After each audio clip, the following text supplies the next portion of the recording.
Ladies and gentlemen, the author, Joe Corso.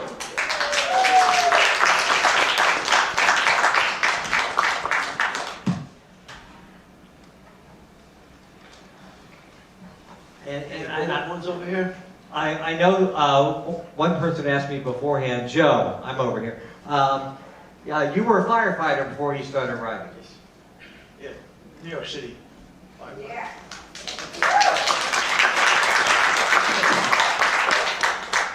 And somebody said you didn't start writing till 10 years ago? Or 10 years ago you started writing? Oh, yeah, I started writing when I was 75. That was 10 years ago. So. See what happens when you get bored? Yeah, Joe had a birthday this week. We all celebrated with him. We had some questions over here. How and why did you start writing about the mafia? Well, of course, okay. My father owned a bar during the time of the Gallo-Profaci War, and their jukeboxes was in our place, and the Gallo brothers broke their mob up into different, like 4 or 5 people, and sent them to different places, so they wouldn't all be killed at one time. And one of the places was my father's bar, and because they had the machines there, and you meet interesting characters. Big Red, I met him in Manhattan. Trenchy was, he spent 10 years in jail, and he was married to a fine woman. I could never figure that one out. And she had 4 sisters that loved him like a brother. Why he spent 10 years in jail? I didn't ask questions. We didn't ask questions back then, but he was just like I described him, a big man, rugged face. You could see pain etched on it. And so I brought him from Queens, from Manhattan, and put him into my book. I liked Trenchy. I met Jimmy the Hat once. I didn't like him, but I liked his name, so I put him in my book. Anyway, I hope that answers your question. Jeff, you had a question over here? Anybody over here? Yes. First row. Could you tell us why you use Corso as your name? My grandmother's name was Marie Corso. I imagined her as a beautiful woman, but I never seen a picture of her, but I loved her name.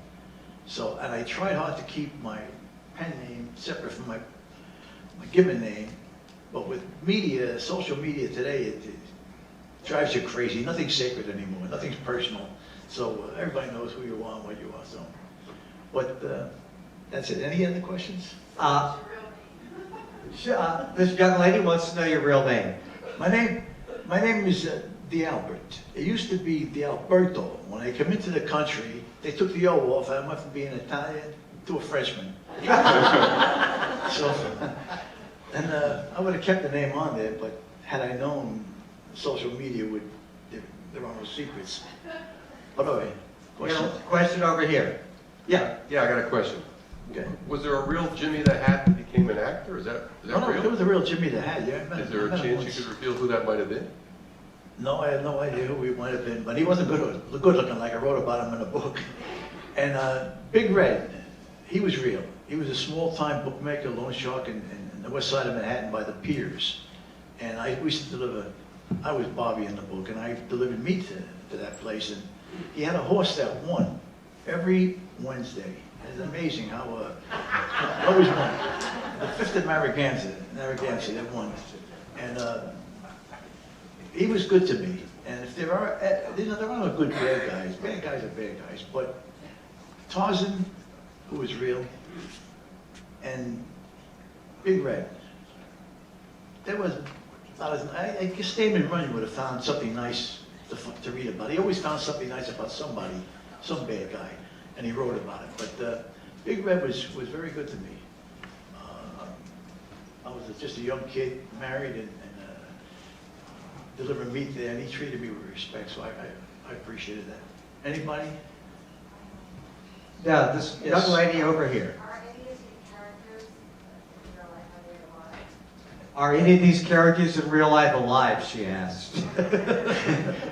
Ernie's Undell said to me once, Joe, you can write about anybody you want, so long as they're dead. So, Ralph, I wrote this book and I put Ralph's last name in it, and I said, I wonder if he's still alive, because this guy was a scary man. And I did a Google search, and it come up where he was involved with a real estate lady, and they invested money with Bernie Madoff. And I said to myself, I would not want to be Bernie if this guy's still alive. But I don't think I think he died, if I'm not mistaken, recently. But I don't think any one of them is still alive. Because I was like 20, 22, 23 at the time, and these guys are in their 40s. Unless they're Supermen, I don't think they're around anymore. But all right.